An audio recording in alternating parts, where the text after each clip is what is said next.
Hello friends, welcome to my channel Kahkasha YouTuber channel में आपका बहुत बहुत स्वागत है, वेलकम है।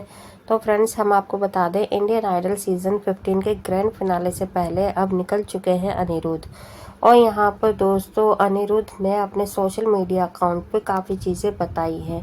उन्होंने हकीकत बताई है इंडियन आइडल सीज़न 15 की, और जजिस ने कैसे बिहेव करा उन्होंने, और कितने ज़्यादा पार्शियल हैं वो और कंटेस्टेंट को लेकर।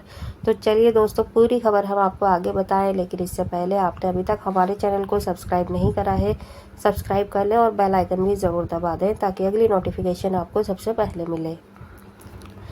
तो फ्रेंड्स, हम आपको बता रहे हैं कि इंडियन आइडल सीज़न 15 के 6 कंटेस्टेंट, जिसमें कि एक थे अनिरुद्ध। तो यहाँ पे दोस्तों, अनिरुद्ध को कभी भी जजिस की तरफ से पूरी तरीके से सपोर्ट नहीं मिला, ये खुद अनिरुद्ध ने बताया है। उन्होंने बताया कि जितने भी 6 कंटेस्टेंट हैं, हम जैसे कि अनिरुद्ध हैं, प्रियांशु हैं, चैतन्या हैं, स्नेहा, मानसी और शुभजीत। तो यहाँ पे जो सबसे ज़्यादा अनफेयर रहा है जिसके साथ में, वो रहे हैं अनिरुद्ध। अनिरुद्ध ने खुद अपने सोशल मीडिया अकाउंट के थ्रू ये सारी चीज़ें जनता तक पहुँचाई है, अपने फैंस तक। उन्होंने कहा कि जो जजेस हैं वो काफ़ी ज़्यादा पार्शियलिटी करते हैं कंटेस्टेंट को लेकर। आप खुद भी देख सकते हैं। यहाँ पर उन्होंने ये चीज़ कही है कि देखिए, मैं खुलकर बहुत सारी चीज़ें नहीं बता सकता हूँ, लेकिन आप थोड़े को ही ज़्यादा समझिएगा, और मैं रिवील नहीं करना चाहता कि वो लोग कैसे बिहेव करते हैं और किस तरीके से वो कंटेस्टेंट को लेके पार्शियल हैं। लेकिन दोस्तों, उन्होंने ये चीज़ कह दी कि जब भी कोई बड़ी परफॉर्मेंस होने वाली होती थी, या फिर उन्हें मतलब जो गाना गाना होता था वही गाना उनसे नहीं गवाया जाता था, यानी कि उस मतलब कुछ ना कुछ ऐसे फेरबदल कर दिया जाता था कि उनके वो सॉन्ग ना गाया जाए। यानी कि जिसमें वो एक्सपर्ट होते थे अनिरुद्ध, तो उनसे वो सिंगिंग नहीं करवाई जाती थी। दूसरी चीज़ उन्होंने ये बोली कि जो भी बड़े बड़े सेलिब्रिटी अगर आते थे सेट पर और परफॉर्म करने का जिसे मौका मिलना चाहिए सभी के सभी कंटेस्टेंटों को, 6 के 6 को, तो ऐसा नहीं होता था। क्योंकि जो भी कोई अगर बड़ा सिंगर आया या कोई बड़ा सेलिब्रिटी आया सेट पर, इंडियन आइडल 15 के मंच पर, तो वहाँ पर वो सिर्फ उन्हीं कंटेस्टेंट को पहले बुलाते थे जिनको वो पसंद करते थे, ठीक है, जिन्हें वो आगे बढ़ाना चाहते थे और आगे ग्रैंड फिनाले तक पहुँचाना चाहते थे, उन्हीं से ही परफॉर्मेंस करवाई जाती थी। रही बात अनिरुद्ध की, तो अनिरुद्ध को किसी भी बड़े आर्टिस्ट के सामने उन्हें गाने का मौका ही नहीं दिया गया।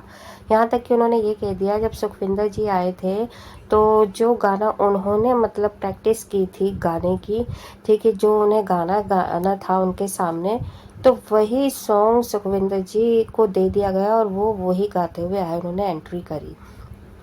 तो यहाँ पर एक तो ये फेरबदल कर दिया गया उनकी सिंगिंग के साथ में, उनके सॉन्ग के साथ में। दूसरी चीज़ ये कि उनको गाने का भी मौका कई बार नहीं दिया गया था बड़े बड़े सेलिब्रिटीज़ के सामने।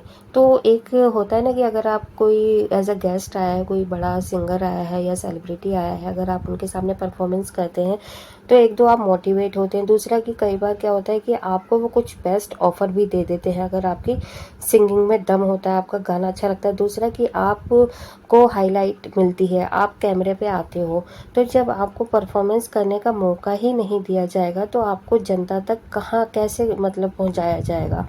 तो इसी तरीके से जो उनकी पब्लिसिटी है, उनके जो फैंस हैं, वो औरों की देखे थोड़े से कम है। तो यहाँ पे अनिरुद्ध ने बोल दिया कि देखो, जो मेरे फैंस हैं वो मेरे ही रहेंगे, ठीक है। और यहाँ पे जजेस ने बहुत ज़्यादा मतलब कंपैरिजन करा है और बहुत ज़्यादा मतलब अनफेयर रहे हैं ये सभी कंटेस्टेंट के सामने।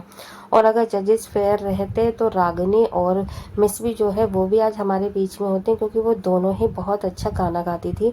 लेकिन यहाँ पे देखिए, उन्होंने जब टॉप 8 में से निकालना था तो अनिरुद्ध को और मानसी रागिनी को और मिस भी बोस, तीनों को ही बॉटम में खड़ा कर दिया और 2 को निकाल दिया। तो यहाँ पर पहुँचाया अनिरुद्ध को, क्योंकि इन 6 कंटेस्टेंट में से जिसे सबसे पहले निकालना पड़ेगा तो वो अनिरुद्ध को निकाल देते, तो ये इनके लिए बहुत ईजी टारगेट था अनिरुद्ध।